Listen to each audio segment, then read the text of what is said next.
Well, you may have missed it. We've got some spicy cards to talk about. They came out of a new product that you, again, if you were focused on Secret Lair or maybe Modern Horizons 2, or maybe you were playing regular, the base set of Adventures in the Forgotten Realms. Well, today, I don't even know anymore. We're talking about so much. We're going to look at 12 great cards that you might have missed from the adventure. We're going to look at 12 great cards that you might have missed from the Adventures in the Forgotten Realms Commander product, and the video starts right now.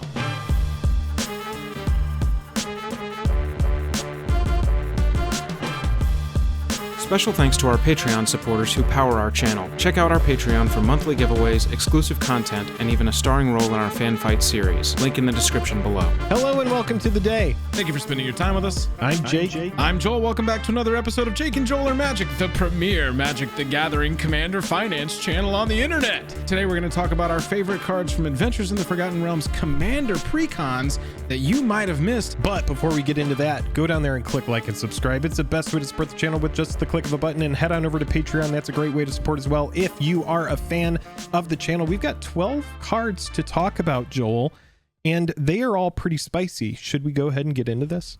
I say we should. First up, we've got a brand new legendary. We didn't cover any of the face legends, the face commanders for these sets. I talked about those at length in our great upgrade series. Make sure you go check that out if you want to hear about those commanders and how those decks play in and of themselves. But we're picking out 12 single cards today, and we started with a huge legendary giant Storvald Frost Giant Jarl, a blue, a white, a green, and 4 other for a 7/7 giant with Ward 3. And other creatures you control have Ward 3, which is the whole 3 extra tax for targeting it if you're an opponent of Storvald. And whenever Storvald ETBs or attacks, Jake, you choose one or both. Target creature has base power and toughness 7/7 till end of turn, so you grow one of your things. Or target creature has base power and toughness 1/1 until end of turn, so you minimize one of theirs. Yeah, pretty strong card. And again, we should mention this. These are all new cards, so no reprints. There's not going to be any Soul Rings, no Lightning Greaves on this list, nothing like that. All brand new cards that came out of these 4 different commander decks. Yeah, I think this card is very strong. I think it's good. It offers versatility, and what we know about MTG players is they like being able to make different choices based on different situations. So this card with the Ward 3, that's kind of like the new workaround to Hexproof, because Hexproof has historically been kind of a toxic keyword in a lot of ways, just because once someone slams something with Hexproof, you can't really do anything about it if it is targeted. This Ward, it is an increased cost, but if you pay that increased cost, you can target this card. So yeah, I think this card is very strong. And again, that versatility that target creature has base power 7/7 or target creature has base power and toughness 1/1. It's just so versatile and good. It's on this list for me because of that Ward 3. It sounds like not much, but I've played against it a bunch now, and having a card as simple as Terminate costs 5 mana to cast against this target, that disrupts a turn. There will be turns where it's like, okay, I need to do this specific thing, and this specific thing, but I'm 2 mana off. Oh, and it's got Ward. Now I'm 3 mana off. That's the kind of thing that you set up. Path to Exile becomes a 3-cost spell. Swords to Plowshares becomes a 3-cost spell. So it's just, it's very strong. Next, we have Dance of the Macabre, and it is 2 black and 3 other or Macabre. Dance of the Macabre. God damn it. I like Dance of the Macabre. I think that dancing in Macabre. Dance Macabre. Dance Macabre. I fucking hate the name of this card. Will you just do this card? I don't want to do this card. Dance Macabre, 2 black, 3 other for a sorcery. Each player sacks a non-token creature, then you roll a d20 and add the toughness of the creature you sacrificed this way. For a 1 through 14, you return a creature card put into a graveyard this way to the battlefield under your control, and for a 15 plus, you return up to 2 creature cards put into graveyards this way to the battlefield under your control. I like how fun this is. Jake, a lot of times that toughness, you should probably sack like a 5 toughness, a 6 toughness, so you're getting a +5 or 6 modifier on there. I love how flavorful this is to D&D. You're having that modifier on top of your roll. That's very D&D. And so this one in here for me is just like a really fun recursion spell that probably went under some people's radars. Yeah, definitely so. And again, it makes me think of cards like Lupine Prototype, or for some reason a animated consulate Dreadnought, right? That's pretty much a guaranteed 15 plus if you're able to pull that off. Again, there are big creatures sometimes that have kind of like crappy effect. Like when you think of a card like Hunted Horror, for example, you're getting this big creature, but at the expense, your opponent gets like a couple centaurs, right? Yeah, a big drawback. But yeah, with Dance Macabre, you can do some pretty spicy stuff with this card. Yeah, I think it's a really fun one. Yeah, Dragonborn Champion. I can read these words. 1 red, 1 green, 2 other for a Dragon Warrior 5/3 trample. Whenever a source you control deals 5 or more damage to a player, draw a card. A source. If you have multiple big creatures that are getting in, you will be drawing multiple cards. If you have any kind of small spell that pings 1 damage, that's not going to do it. You need to do 5 damage. Then you will draw a card. Yeah, I think anything in these colors, if you're an aggressive deck, having another route to card draw, having another route to keep your hand filled as you're playing creatures onto the battlefield. I hate when I'm playing a deck like this and I get myself into the situation where I don't want to commit any more to the board, but I'm not quite turned the corner with that board, if that makes sense. I haven't quite developed it enough to start attacking through, but my hand is starting to run low and I don't want, you know, a Wrath of God effect to absolutely handicap me. That's why this creature's on the battlefield. I mean, in the list. I love that draw a card ability on an attacking creature. Plus 5/3 Trampler for 4, not the worst return you can get for your mana. Yeah, not the worst return, but again, that ability is why this card is on the list. It is helping itself and it is helping others. Yep, that's absolutely right. Druid of Purification is 1 green, 3 other, Jake. This card can go in so many decks that are multiple colors for 1 green, 3 other. When it ETBs, starting with you, each player may choose an artifact or an enchantment you don't control, destroy each permanent chosen this way. So unless those players opt out and say, I don't may to choose an artifact or enchantment that you, the caster, doesn't control, you're going to get 2, 3, 4, depending on how many people are still left in the game, artifacts and enchantments nailed off the board. Plus, you've got a little political element to this as well. Like, I'm forcing you, Jake, to hit one of our other opponent's thing, even though you may not want to. That's right. And this is even before we flicker this card, and it just gets very degenerate after that point. But yeah, it does not affect you. It does not affect the caster, and that is my favorite part of this card. It's like anything that says each player in EDH is going to have, or each opponent is going to have, some serious legs. And I do think that this card will easily make its way into some decks. I like that 1 green in the casting cost. It's going to fit into multiple decks instead of, you know, a 2 green or 3 green starting to restrict the play of it. I really like that card. I think it's going to be a huge card going forward. As Extract Brain comes up, Jake, we go from some sweet green art to some nightmare art. Yeah, that's right. 1 black, 1 blue, and X for sorcery. Target opponent chooses X cards from their hand. Look at those cards. You may cast a spell from among them without paying its mana cost. So obviously, this is going to be best when you cast it for whatever if X being their number of cards in their hand, because then you're going to get to look at everything and cast whatever the best, biggest, splashiest thing for you is going to be. I think that this card is really good because not only is it hand disruption, but you're getting to cast one of the things that you take from them. Very good. And I love that the spell that you cast isn't restricted to X or less. You can, if they have 4 cards in their hand, cast this for 6, take their best thing, take their, you know, whatever huge 10 mana, 12 mana Eldrazi they've got in their hand, cast it for free. And that's just that. That's it. You do need to, the downside of this obviously is not having enough mana to put into X, because if you cast this for 3, they're going to show you a land and laugh at you. So you need to be over targeting their hand, if not, you know, exactly hitting how many cards are in their hand.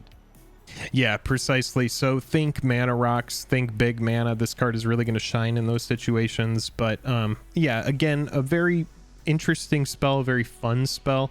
It's nice to be able to take something from your opponent, make them discard it, but it's even nicer when you get to play it yourself. Yeah, it could be fun in a soul tie build. Jake, I'm going to let you talk about Fevered Suspicion. I think this card has got you the most excited off of anything on this list. Yeah, probably so. This would easily slot into big mana. Everybody knows that I have a couple pet decks. One of them is Karavik the Merciless. The other is Karador. This would go into Karavik. 1 red, 1 black, and 6 other for a nice big sorcery. This one has Rebound. Each opponent exiles cards from the top of their library until they exile a non-land card. You may cast any number of spells from among those non-land cards without paying their mana costs. So the baseline of this is like worst case scenario is we hit like, I don't know, like an Altar of the Brood or like maybe a Soul Ring late game where it doesn't really matter. And then the best case scenario is going to be like an Omniscience or like a Sepulchral Primordial or like some sort of big splashy spell. And then that Rebound, if you cast a spell from your hand, exile it as it resolves. At the beginning of your next upkeep, you may cast this card from exile without paying its mana cost. Ooh, baby. And then after Rebound, it goes to the yard. So if you cast some sort of, you know, Archaeomancer or any kind of spell like that that's going to get it back, and you have the same pile of rocks there, you could just play it over and over again. It's one of these each opponent type effects, so it's very, very big, very strong, and I love the art on it. We haven't even talked about the art, but I love it. Yeah, this card has got a lot of potential for degeneracy for all the reasons that you mentioned. I love that you can cast it for 8 mana and then it rebounds and you get a free cast off of it as though it weren't already strong enough. It doesn't just say exile the top card of their library and it's sort of a dice roll like the legendary dinosaur. This is exile cards from the top of their library until they exile a non-land card, period. It's going to find something for you to cast. It's just absolutely brutal. I love huge splashy sorceries like this. It's really fun to watch them go off. Jake, this is a killer equipment for 2 mana. Equipped creatures getting +2/+0 and has reach whenever equipped creature is dealt damage, period. It deals damage equal to its power to a player or a planeswalker. Cast it for 2, it equips for 3. It's called Fiend Lash. Jake, you could get a creature loaded up with Fiend Lash, have a huge power, you know, put this on a 7 power, suddenly it's 9 power, and then get something like Goblin Sharpshooter to just ping it for 1 damage. All you've got to do is rile that creature, and suddenly you are firing off 9 damage out of a cannon. Just at will almost, and that's how you would be building this, right? You'd be building it into a strategy where you can do this at will and just be firing off damage. This has the potential to be huge. Now, if you build it into like a black-red shell or like a Jund shell, you can do stuff like Pestilence with it, where you're just paying to just ping each thing for 1. And that's exactly like what you're talking about. You put this on something as small as like, you know, like a 5 power, then it becomes a 7 power, and now every time you ping it, you're dealing 7 damage. You can get the game over real quick with Fiend Lash. And again, artifacts, enchantments, these are sticky permanents, so they're difficult to answer. They don't just die to a board wipe. They don't just die to targeted removal. They take very specific effects to destroy them. You have to have destroy target artifact or destroy each artifact, that kind of thing. Destroy target permanent. Like these kind of spells like this are going to get rid of it. It doesn't just die with everything else. It doesn't just die to board wipe effects. So anything like this is very strong. Yeah, equipments and enchantments in particular have been getting stronger and stronger. So have removal spells, Jake. Yeah, this removal spell is brutal, dude. Hurl through hell, 1 red, 1 black, 2 other for instant speed, exile target creature. Okay, so if it stopped there, it's a little hefty price for exile target creature. However, it does remove it from the game. But until the end of your next turn, so on the EOT is when you would probably do this, you may cast that card and you may spend mana as though it were mana of any color to cast that spell. So you could do this on your main phase, you could do this on the EOT to get the most out of it, but if your opponent plays something big, like let's say like a Vorinclex, a Sheoldred, something like that, oh man, this card is nuts. All you have to do is make sure that you have the mana enough to cast whatever the spell is that you exiled. Otherwise, it's just a really good removal spell at instant speed. It's fine. Yeah, man, this is up there for one of my favorite removal spells of all time that has been printed. I think this is such a cool design. I think this is such a cool way to approach it. It's obviously really strong. Like Jake said, 4 mana for instant speed, exile target creature. That's worth a look. I mean, murder is 3 mana and it's 2 black, so this is as intensive color-wise, even though it's 2 different colors. It's 1 more mana to exile it instead of destroy it, and then everything else is just gravy on top of that. But it happens that in this feast, the gravy is real freaking good, and you can recast there. You know, you're in black and red. Like Jake said, I used Jin-Gitaxias as the example earlier. You exile their Jin-Gitaxias, you recast it on your turn.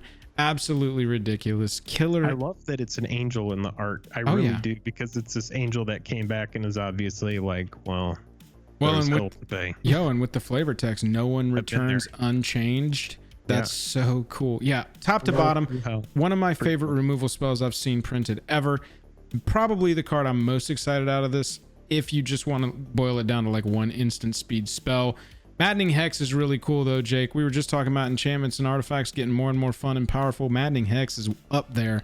2 red, 1 other for an aura curse, so we get another curse.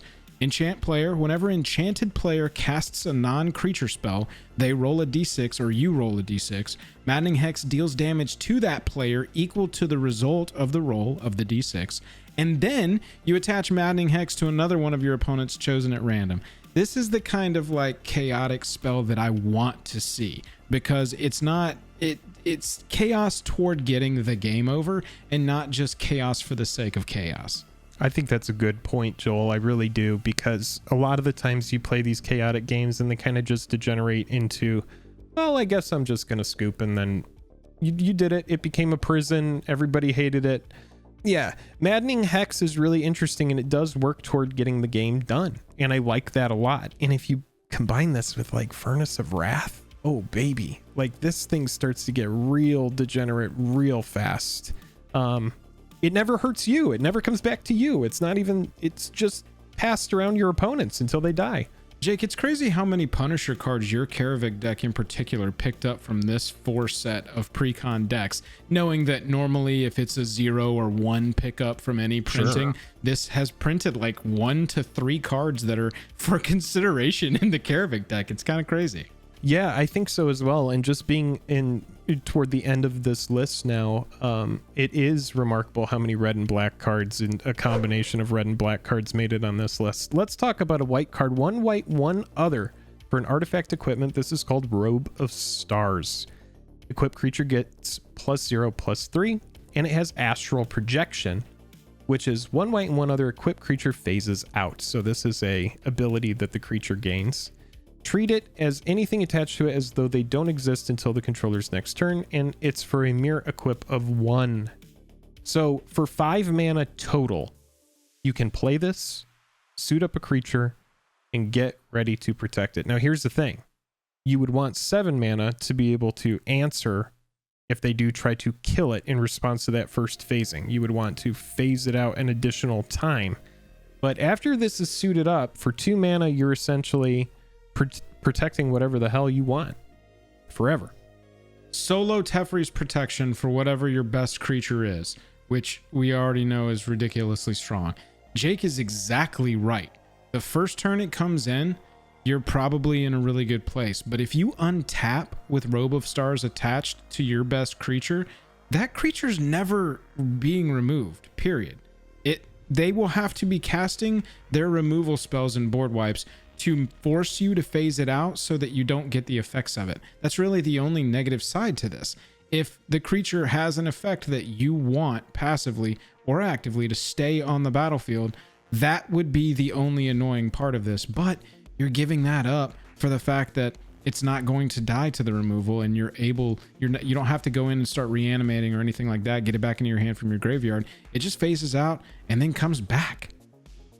Yeah, dude, it seems like an auto include for any general like SRAM that's going to value equipment and that type of stuff.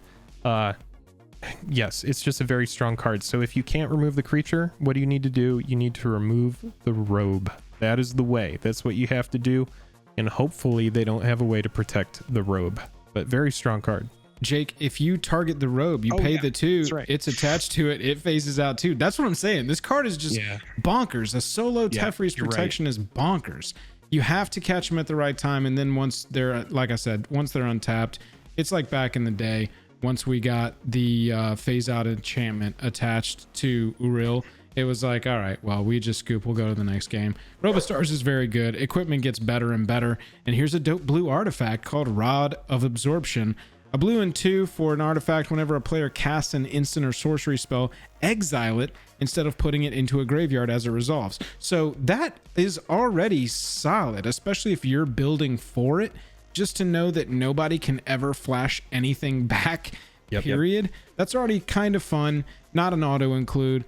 But Rod takes it a step further and says, X, tap it, sack it. You may cast any number of spells from among cards exiled with the Rod with total mana value X or less without paying their mana cost. So you got to dump a lot of mana into it because you're going to be adding it up. If it's, you know, Path to Exile and Murder, you need 4 into that X to tap and sack it so that you can cast cards with total mana value 4 or less without paying their mana costs. But the ability to go in there and pull some of these instants and sorceries out at will, I love it. It's like a little, you make a little library of instants and sorceries you can recast as people are playing the game. Yeah, the total does kind of rein the card back, right? Because if we were able to just sink 10 mana into it and cast all spells equal to whatever or less, then it becomes very game breaking. But yeah, if you do turn on some sort of infinite engine and you aren't winning with like a Thassa's Oracle or Ad Nauseam or whatever, then yeah, you will be able to cast a bunch of spells. So I could see this slotting into like an infinite casual deck, if that sounds like it's a possible thing. Like, yeah, my deck goes infinite, but I don't win with like a Helix Pinnacle or whatever. I win with, you know, a Rod of Absorption and I cast every spell that has happened in the game. I don't know. It does seem like a very fun card, a very splashy card, and again, a highly versatile card, right? Because late game, if you do cash in on your Rod of Absorption, I could see that being like, this is going to be one of those cards where there's just going to be a pile of cards sitting under it, right? From everybody's. So it's going to be like, oh, what are you going to do with your Rod of Absorption? You have all these different spells. Well, I'm just going to pay 12 and I'm going to cast like 3 of them. I need a Path here on this. I need a Vandal Blast over here on this. And then I'm going to Sorin's Vengeance to your face. That kind of thing. Who knows? But yeah, very strong card. Lots of possibilities here. Pretty cool. And let's talk about another equipment while we're talking about equipment. Lots of equipment on this list because lots of fun equipment came out of these precon decks. 1 black, 2 other for Wand of Orcus. Legendary artifact equipment. When equipped creature attacks or blocks, it and zombies you control gain death touch until end of turn. Boom. Death touch right there. If it combos with first strike, even better. Whenever equipped creature deals combat damage to a player, create that many 2/2 black zombie creature tokens. Did a 10/10 get through? Create 10 2/2s. That many. It says that many. That many is ridiculous. Equip 3 and 3 costs to play, 3 mana value. This card just obviously auto include in any kind of like zombie synergy. I also like it in just big stuff synergy. If you're playing like a Jund shell and you have like a giant dragon to throw this on, I don't see anything wrong with like getting in with a dragon and then creating that many 2/2s. Do you have a sacrifice engine in that deck? Goblin bombardment, anything like that? Who the hell knows? I like it a lot. Well, you're dancing all around it. You said dragon and you said sacrifice. This card screams Prosh to me. It gives Prosh death touch on the attack. So if they happen to have something bigger than Prosh, it's making sure to take it out on the way. And if Prosh gets through, all of that damage is creating all of those tokens for more sacrifice shenanigans. This is a brutal equipment. 1 black is the only color restriction in the card. So again, that versatility where it's not color restricted and you're able to play it in more decks, you're going to see cards like this pop up.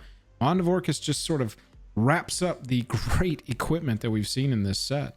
Yeah. I mean, you can pop it in unblockables, and then even if you're getting through with like just like a 2/2, you're at least creating a couple 2/2s. Wow, the only thing cooler than the fact that Joel and I both decided to wear Hawaiian shirts today is how cool it is that this set has brought us so many fun, new, and strong commander cards.